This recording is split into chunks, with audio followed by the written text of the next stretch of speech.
Hola, ¿qué tal? Mi nombre es Pablo y hoy les quiero acercar una propuesta económica para ayudar a las empresas que están en cuarentena y que no pueden trabajar y que en este momento se encuentran sin ingresos. ¿Sí? Esta propuesta está basada en un libro de próxima publicación que justamente por la cuarentena está retrasado. ¿Sí?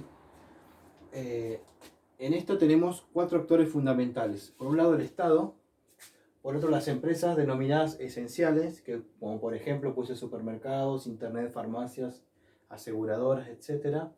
Las no esenciales, que para ejemplo puse mercería, restaurante, un técnico de aire acondicionado y una cadena de electrodomésticos, que son las que no están trabajando. Y las personas físicas, ¿sí? Les voy a pedir que por favor no lean todo, sino que a medida que yo les vaya explicando, vayamos viendo por partes, porque yo escribí todo para no tener que estar ahora y retrasando más del video, ¿sí? Bien, ¿cómo vamos a hacer para ayudar a estas empresas que no están trabajando? Por un lado, le vamos a pedir ayuda al Estado a través de los impuestos, ¿sí? Le vamos a pedir que durante 3 meses no le cobren ningún tipo de impuesto a estas empresas desde que reinician sus actividades. Es decir, desde que termina la cuarentena o desde que empiecen a trabajar, si es que se flexibiliza para alguna de ellas, ¿sí?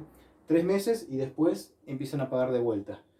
Ahora, el Estado fue muy claro con esto diciendo que no va a dejar de cobrar impuestos, pero la realidad es que si no ayuda con esto, no solamente no va a cobrar impuestos acá, sino que tampoco va a cobrar impuestos acá ni más adelante porque estas empresas están casi en quiebra, no tienen ningún tipo de ingreso para afrontar estas obligaciones, ¿sí?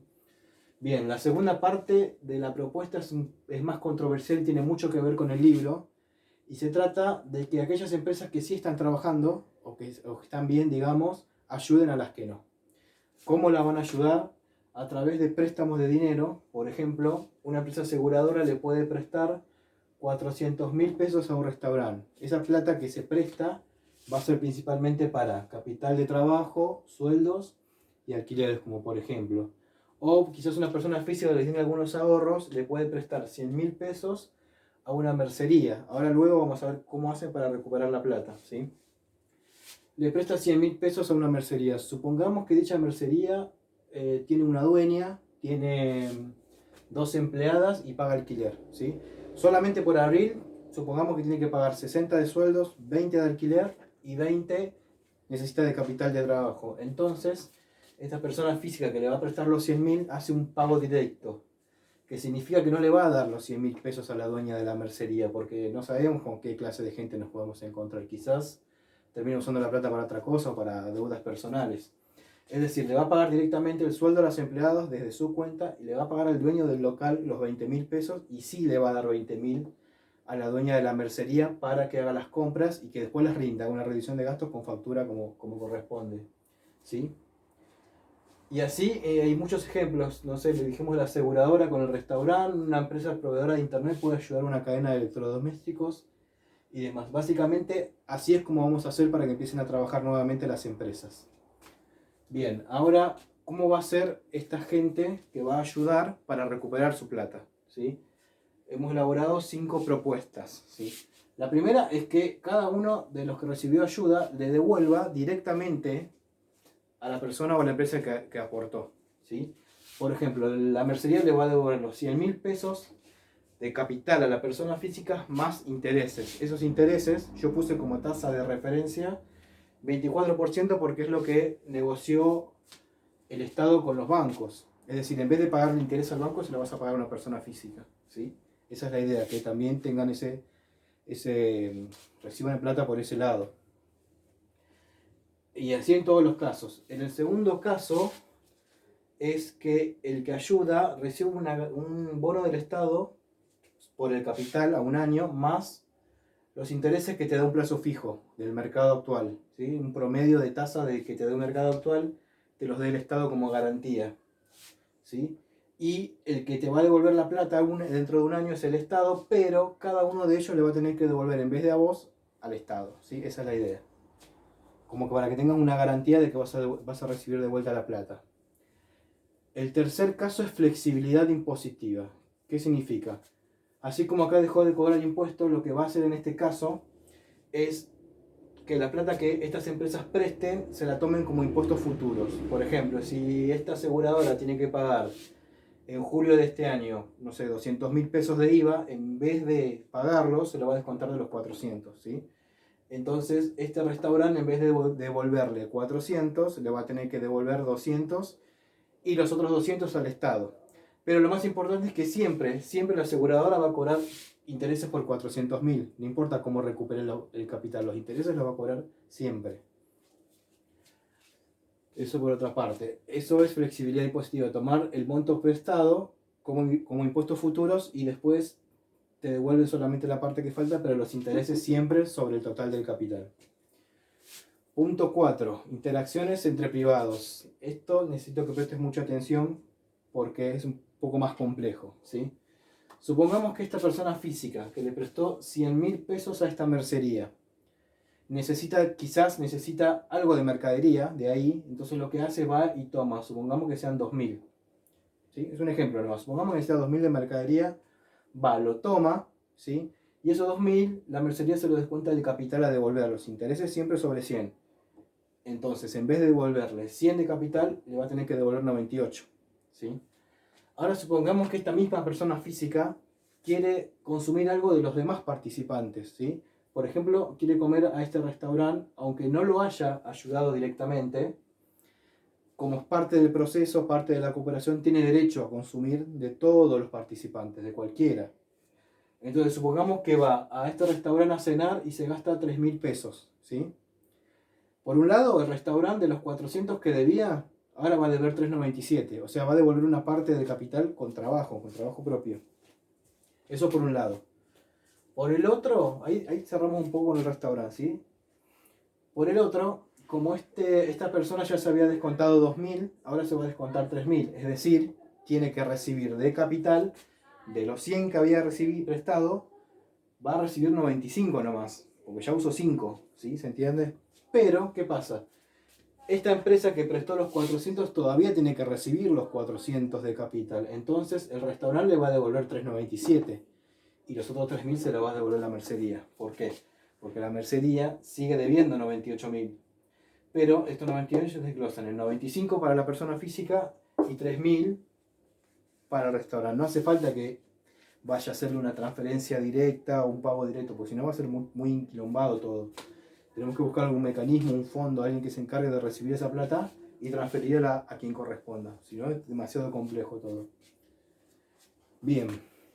Ese sería básicamente el punto 3. Cuanto mayor cantidad de consumo haya de ellos sobre todos estos participantes, menos de capital va a tener que devolver cada uno, pero lo va a pagar con trabajo, no lo va a pagar solamente con plata, sino que de estos 3.000, por ejemplo, de la cena, el restaurante no gasta 3.000 para darle el servicio, gasta menos, lo otro es parte de la ganancia, el trabajo que se va a pagar con ganancia aparte del capital.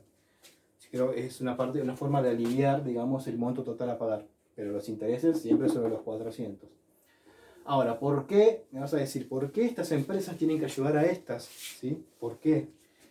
No se trata solamente de ser solidario, cooperativo, bueno, se trata de que si esta gente se queda sin trabajo, se queda sin ingresos, tanto la dueña como las empleadas, como el dueño del alquiler, van a dejar de gastar acá, va a bajar el consumo.